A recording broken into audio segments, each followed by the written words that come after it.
नमस्कार, आप देख रहे हैं न्यूज़ वन इंडिया। मैं हूं रितु तोमर। बुलेटिन की शुरुआत करेंगे बड़ी खबर के साथ। देहरादून से है। सीएम त्रिवेंद्र सिंह रावत ने वृक्षारोपण किया है। आज सीएम आवास में सीएम रावत ने वृक्षारोपण किया। पीएम मोदी के जन्मदिन पर सेवा सप्ताह मना रही है बीजेपी, जिसके तहत ये काम सामाजिक काम किए जा रहे हैं। और अब उत्तराखंड के मुख्यमंत्री त्रिवेंद्र सिंह रावत ने वृक्षारोपण किया है। 17 सितंबर को पीएम नरेंद्र मोदी का जन्मदिन है और 14 सितंबर से 20 सितंबर तक सेवा सप्ताह के रूप में ये जन्मदिन मनाया जा रहा है। तो 17 सितंबर को पीएम नरेंद्र मोदी का जन्मदिन है और 14 सितंबर से 20 सितंबर तक सेवा सप्ताह के रूप में मनाया जाएगा। तो उसी के तहत आपको बता दें कि उत्तराखंड के मुख्यमंत्री त्रिवेंद्र सिंह रावत ने वृक्षारोपण किया। तो कुछ सामाजिक कार्य किए जाएंगे सेवा सप्ताह में। तो वृक्षारोपण आज मुख्यमंत्री त्रिवेंद्र सिंह रावत की तरफ से किया गया।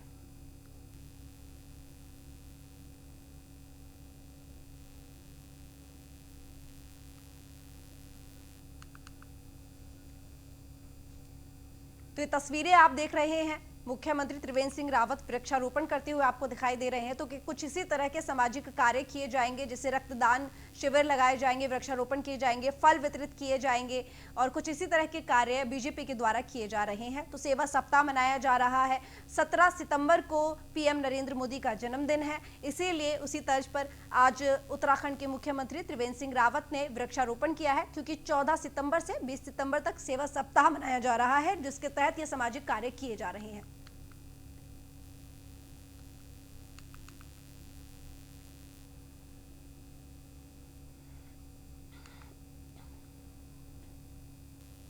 तो वहीं बद्रीनाथ से बीजेपी विधायक महेंद्र भट्ट का बयान आया है। पर्यटकों को सीमा भ्रमण कराएं और पर्यटकों की आवाजाही से चीन को जाएगा संदेश। पलायन का दंश झेल रहे गांव को होगा फायदा। बड़ी खबर आपको बता दें, महेंद्र भट्ट जिन्होंने बयान दिया है, उन्होंने कहा है कि पर्यटकों की आवाजाही से चीन को संदेश जाएगा, इसलिए पर्यटकों को सीमा भ्रमण कराएं। तो बद्रीनाथ से बीजेपी विधायक महेंद्र भट्ट जिन्होंने ये बयान दिया है कि पर्यटकों को सीमा भ्रमण कराएं और पर्यटकों की आवाजाही से चीन को संदेश जाएगा। पलायन का दंश झेल रहे गांवों को भी इससे फायदा होगा। तो जिस तरीके से भारत और चीन यानी कि एलएसी पर तनाव है भारत और चीन के बीच में, जिसकी वजह से बीजेपी विधायक महेंद्र भट्ट ने ये बयान दिया है कि पर्यटकों को सीमा भ्रमण कराया जाए और इससे एक संदेश जाएगा चीन के सामने। और जो लोग पलायन कर रहे हैं, वो गांव जो बॉर्डर से सटे हुए हैं, वहां पर उनको भी फायदा होने वाला है अगर पर्यटक वहां पहुंचेंगे। तो इस वक्त हमारे साथ बीजेपी विधायक महेंद्र भट्ट हमारे साथ जुड़े हुए हैं। बहुत स्वागत है आपका सर न्यूज़ वन इंडिया पर। जी नमस्कार जी, जिस तरीके से आपने ये बयान दिया है कि पर्यटकों को सीमा भ्रमण कराएं, पर्यटकों की आवाजाही से चीन को संदेश जाएगा, तो इस वक्त जो तनाव बना हुआ है एलएसी पर, उसके तहत किस तरीके से फायदेमंद होगा? देखिए, भारतवर्ष की जितने भी राज्य सीमाओं से जुड़े हैं दूसरे देशों की, वहां पर सीमा दर्शन के कार्यक्रम होते हैं। जी, पंजाब में बाघा बॉर्डर हम जानते हैं जी। और मुझे कहते हुए खुशी है कि मेरी विधानसभा के 2 इलाके ये पूर्णतः सीमा चाइना बॉर्डर से जुड़े हुए हैं जी। माना घाटी का और अपना बड़ा होती जो अपना दर्रा है, यहाँ तक सड़कें लगभग सीमा तक जा चुकी हैं जी। और हमने ये कहा है कि क्योंकि उत्तराखंड सैनिक धाम भी माना जाता है, माननीय प्रधानमंत्री जी ने उसको सैनिक धाम के रूप में कहा है, और उस सीमा को देखने के लिए भारत का एक एक नागरिक लालायित है। और मैंने स्वयं आज ही मैंने पत्र माननीय प्रधानमंत्री को भेजा है, मुख्यमंत्री से हमने आग्रह किया है कि उत्तराखंड के अंदर जहां 4 धाम दर्शन के लोगों को बुलाते हैं, उसी प्रकार से सीमा दर्शन यात्रा भी उत्तराखंड के अंदर प्रारंभ की जाए, जिससे सीमा पर रहने वाले जो हमारे वहां के लोग हैं उनको भी महत्व मिलेगा, स्थानीय लोगों को रोजगार भी मिलेगा, पर्यटन की दृष्टि से बड़ी संख्या में लोगों का आवागमन होगा, तो उसका राज्य हित में उसका एक व्यापक लाभ होगा। और निश्चित रूप से सैनिकों को भी आत्मबल उससे मिलेगा कि पूरे देश के लोग और चाइना के बॉर्डर तक भारतवर्ष की भूमि को अपनी भूमि मानते हैं। इस भाव के साथ लोगों को आना होगा और भविष्य के जो विवाद होते हैं चाइना के साथ, वो विवाद भी समाप्त होने की स्थिति में आएंगे। बिल्कुल जी महेंद्र जी, ये बात आपने बिल्कुल ठीक कही, लेकिन जिस तरीके से वहाँ हालात बने हुए हैं तो बहुत ही ज्यादा वो एरिया संदिग्ध है, तो ऐसे में सुरक्षा व्यवस्था भी तो बढ़ानी पड़ेगी अगर पर्यटक वहाँ पहुंचेंगे तो। देखिए, ऐसा है, हर जगह सीमा पर विवाद की संभावना हमेशा बनी रहती है जी। क्या पंजाब में अंदर, कश्मीर के अंदर नहीं है? जी। चाइना के अंदर अब 2002 का 2020 का हमारा देश है। इसलिए चाइना के जो हरकतें पहले चाइना ने की हैं, आज वो कहीं टिकती नहीं है। आज हमारी सेनाएं सीमा तक ऑन रोड जा रही हैं।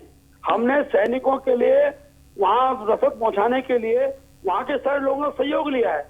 वहां पर हवाई की पट्टियां बनी हैं।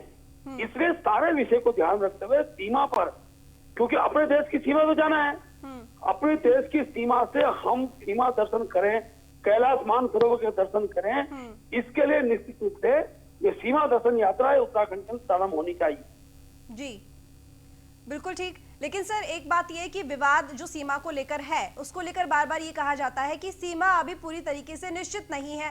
कभी चीन बोलता है कि ये सीमा हमारी है, भारत बोलता है, लेकिन वो जो विवाद यहाँ पर अभी बना हुआ है पिछले कई वर्षों से, अगर ऐसे में पर्यटन हमारी सड़कें गई हैं जी, वो टोटल अविवाहित क्षेत्र है जी, उससे आगे तक हमारी सेना है जी। इसलिए हम जहाँ तक हम आज की तारीख में हैं जी, आज वहां तक का दर्शन होगा और बहुत जल्दी देश के अंदर वो खुशखबरी आएगी कि हमने जो अपने स्थान किसी कालखंड में कुछ गलतियों से हमने हमारे से छूट गए हैं, हम बहुत जल्दी उन स्थान तक पहुंचेंगे। इसलिए जहां तक आज हम जा सकते हैं वहां तक भारत के नागरिकों को दर्शन की सुविधा मिलनी चाहिए। जी बिल्कुल। और सबसे बड़ी बात महेंद्र जी यहाँ पर ये कि वो जो गांव सटे हुए हैं सीमा के, वो अछूते रह जाते हैं विकास से। अब जब पर्यटक वहां पहुंचेंगे तो इसका ना सिर्फ सांस्कृतिक लहजे से बल्कि अगर विकास की नजर से भी देखें तो बहुत फायदा होगा।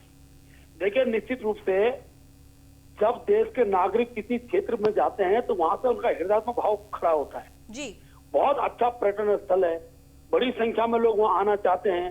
हमारे स्थानीय लोगों को रोजगार मिलेगा, जो सीमा पर लोग हैं उनको आत्मबल मिलेगा। इसलिए सीमा हर राज्य ने किया, केवल उत्तराखंड छूटा हुआ है, लेकिन पंजाब में लगे हैं, अरुणाचल की सीमा पे सीमा दर्शन के कार्यक्रम चलते हैं। केवल उत्तराखंड में भी इसको प्रारंभ करने की आवश्यकता है और मुझे पूरा विश्वास है कि देश के माननीय प्रधानमंत्री जी, हमारे गृह मंत्री जी प्रदेश के माननीय मुख्यमंत्री सब प्रयास कर रहे हैं और हम इस दिशा में एक आश्वस्त हैं कि उत्तराखंड के अंदर चाहे कुमाऊं का बॉर्डर हो चाहे और पहले तो ये व्यापार होता था ना तिब्बत से, बड़ी संख्या में लोग आते थे। सबसे सफलतम हमारा वो क्षेत्र है और वहां से हम लोग ईश्वर का ध्यान करते हैं। कैलाश मानसरोवर का जो हमारा पर्वत है वो दिखाई देता है।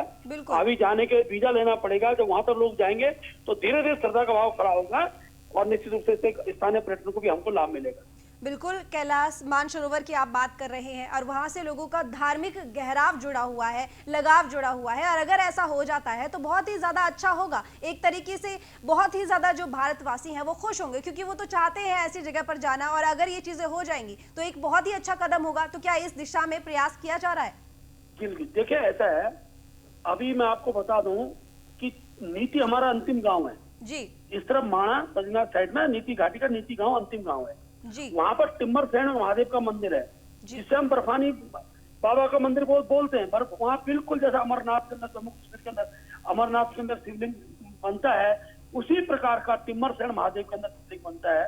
और मैं जानता हूँ आज कश्मीर की यात्रा प्रभावित हुई है और अगर टिम्बर सेन की यात्रा को भी हम प्रारंभ करते हैं उससे आगे बॉर्डर आगे है, लेकिन नीति में टिम्बर सेन महादेव के मंदिर के लिए भी बड़ी संख्या में देश से लोग आएंगे।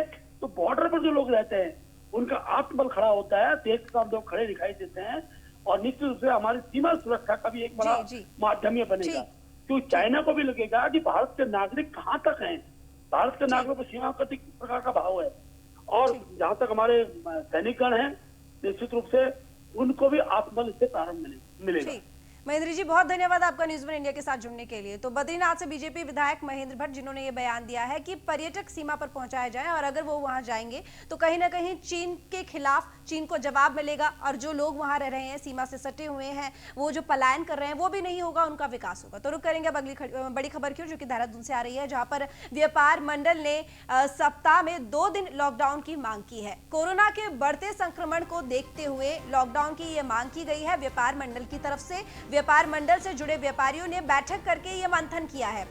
21 सितंबर से स्कूल खोलने के फैसले पर सरकार पुनर्विचार कर रही है। तो 21 सितंबर से जो स्कूल खोलने वाले थे उसको लेकर भी सरकार पुनर्विचार कर रही है और व्यापार मंडल से जुड़े व्यापारियों ने बैठक करके ये मंथन किया है कि 2 दिन लॉकडाउन लगाया जाए, क्योंकि जिस हिसाब से कोरोना का संक्रमण बढ़ रहा है ऐसे में लॉकडाउन लगाना बहुत जरूरी है। तो देहरादून से बड़ी खबर हम आपको बता रहे हैं, जहां व्यापार मंडल ने सप्ताह में 2 दिन लॉकडाउन की मांग की है, जिसकी वजह से कोरोना संक्रमण के जो बढ़ते मामले हैं उस पर काबू पाया जा सके, नियंत्रित हो सके। इसलिए सप्ताह में 2 दिन लॉकडाउन रहे, इस तरह की मांग व्यापार मंडल के व्यापारियों की है। मंथन किया है, बैठक हुई है, व्यापार मंडल से जुड़े व्यापारियों ने ये मंथन करके ये फैसला किया है कि सप्ताह में 2 दिन लॉकडाउन किया जाए। आपको बता दें कि पहले भी जगह जगह हर प्रदेश में 2 दिन का लॉकडाउन लगाया जाता था, यूपी में भी लॉकडाउन था और वहीं उत्तराखंड में, क्योंकि अब अनलॉक 4 की गाइडलाइन प्रदेश भर में, देश भर में जारी कर दी गई है, तब ये 2 दिन का जो लॉकडाउन लगाया जाता था सप्ताह में वो हट गया है।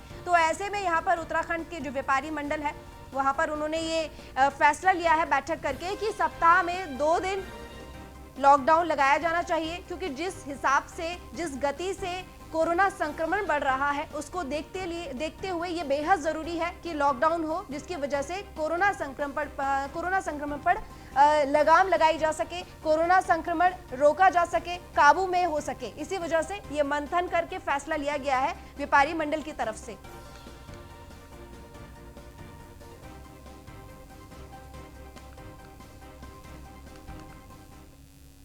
वहीं उत्तराखंड में कोरोना 33,000 के पार पहुंच गया है। राज्य सरकार ने केंद्र से 10,000 ऑक्सीजन सिलेंडर की डिमांड की है। तो उत्तराखंड में लगातार कोरोना संक्रमण का आंकड़ा बढ़ता जा रहा है और अब ये 33,000 के पार संक्रमण पहुंच गया है, आंकड़ा पहुंच गया है। राज्य सरकार ने केंद्र से 10,000 ऑक्सीजन सिलेंडर्स की मांग की है। राज्य सरकार ने एहतियात के तौर पर केंद्र से कोविड केयर सेंटरों में लगाए जाने की मांग की है ऑक्सीजन सिलेंडर को, और ऑक्सीजन सिलेंडर 1,000 ऑक्सीजन सिलेंडर पहले भी दे चुकी है केंद्र सरकार। आपको बता दें कि लगातार कोरोना संक्रमण बढ़ने की वजह से ऑक्सीजन सिलेंडर कम पड़ रहे हैं और इसी वजह से उत्तराखंड ने केंद्र सरकार से मांग की है 10,000 ऑक्सीजन सिलेंडर्स की। और हालांकि पहले भी केंद्र सरकार 1,000 ऑक्सीजन सिलेंडर्स दे चुकी है प्रदेश को।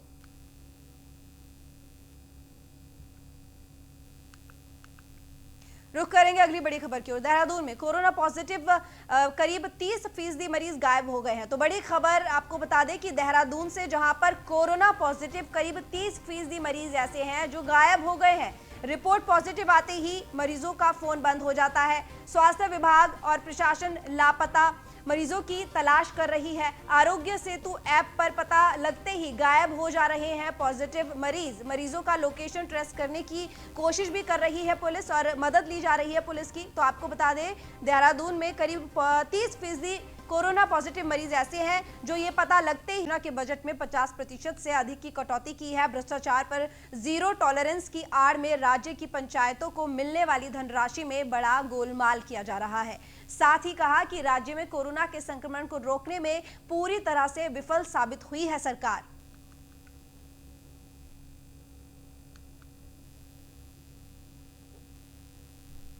पीड़ित परिवारों की दुर्दशा पर कोई ध्यान नहीं दे रही है।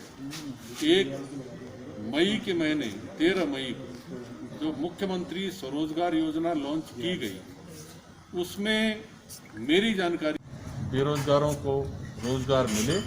कांग्रेस पार्टी इसके लिए लगातार संघर्ष करेगी और कोशिश करेगी कि इन दोनों लड़ाइयों को अंजाम तक पहुंचाया जाए। ये मेरी बातचीत थी। आपका कोई सवाल हो तो? कि जो सरकारी पैसा कोविड के नियंत्रण के लिए जो 75 अरब रुपया भारत सरकार ने 2 अप्रैल को जो भारत सरकार को मिला, ये बातचीत करके गठबंधन बनाना चाहिए था, तो नहीं बनाया गया। और उसके अलावा सरकार ने उसकी जो प्रक्रिया जितनी जटिल कर दी, ऑनलाइन। हरिद्वार से बड़ी खबर आ रही है, जहां जीएसटी की चोरी चल रही है। रेत माफिया सरकार को लाखों का चूना लगा रहे हैं। कंपनी बेच रही है रेत।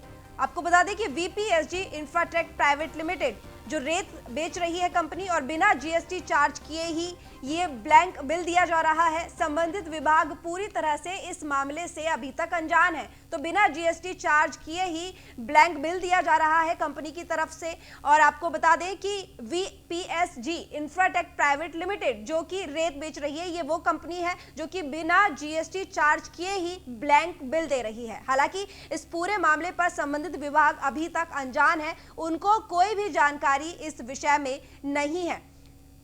तो जीएसटी की चोरी करके रेत माफिया सरकार को लाखों का चूना लगा रहे हैं। हरिद्वार से बड़ी खबर आपको बता रहे हैं, जहां जीएसटी की चोरी कर रहे हैं रेत माफिया और सरकार को लाखों का चूना लगा रहे हैं। वहीं वीपीएसजी इंफ्राटेक प्राइवेट लिमिटेड कंपनी ये रेत बेच रही है जो कि बिना जीएसटी चार्ज किए ही ब्लैंक बिल दे रही है। हालांकि संबंधित विभाग को इस बारे में कोई भी जानकारी अभी तक नहीं है।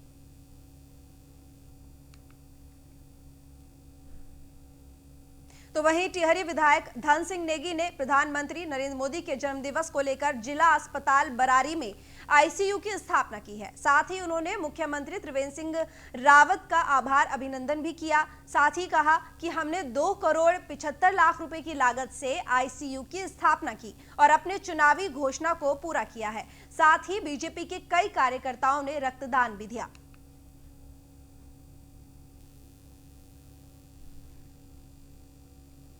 के जन्मदिन के सेवा दिवस के रूप में मनाने के क्रम में हमने टिहरी विधानसभा से बराड़ी अस्पताल को 5 बेड आईसीयू यूनिट की आज शुभारम्भ किया है। नई टिहरी का बराड़ी अस्पताल अब जिले का प्रमुख अस्पताल हो गया, जिसमें आईसीयू यूनिट की स्थापना हो गई है।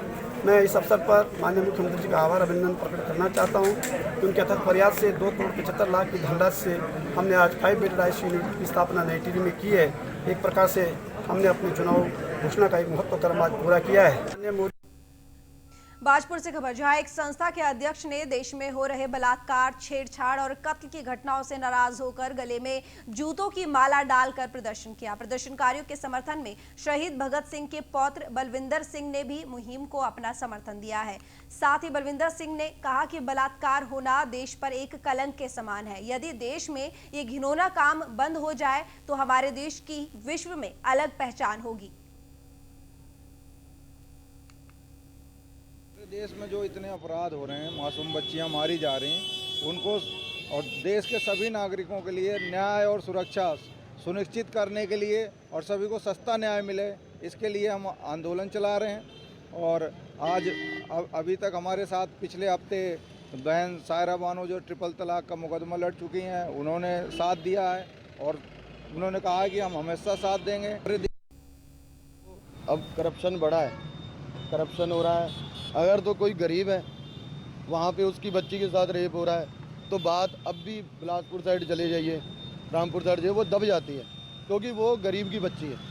अगर यही कांड दिल्ली में हो, हाईटेक कोई न्यूज़ चले, तो उसके लिए बहुत जल्दी पुलिस एक्शन लेती है। गरीबों के लिए अभी भी मतलब कि यहाँ पे कोई समानता नहीं है। जो गरीब है वो गरीब ही रह रहा है। उसे आगे हो गए कि बच्चियों के जो रेप हो रहे हैं उसके लिए सख्त से सख्त कानून बनाए जाएँ, जिससे कि वो भी सेफ महसूस करें।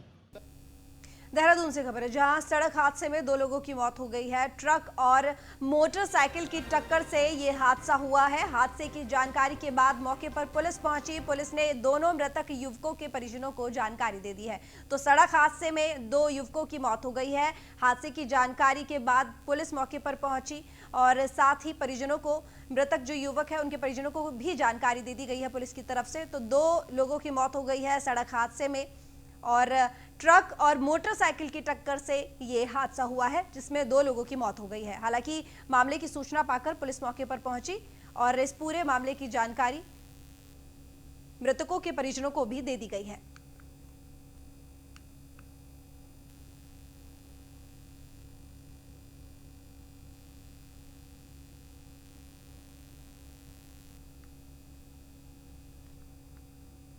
फिलहाल इस बुलेटिन में इतना ही। देश और दुनिया की तमाम खबरों के लिए देखते रहिए न्यूज़ 1 इंडिया।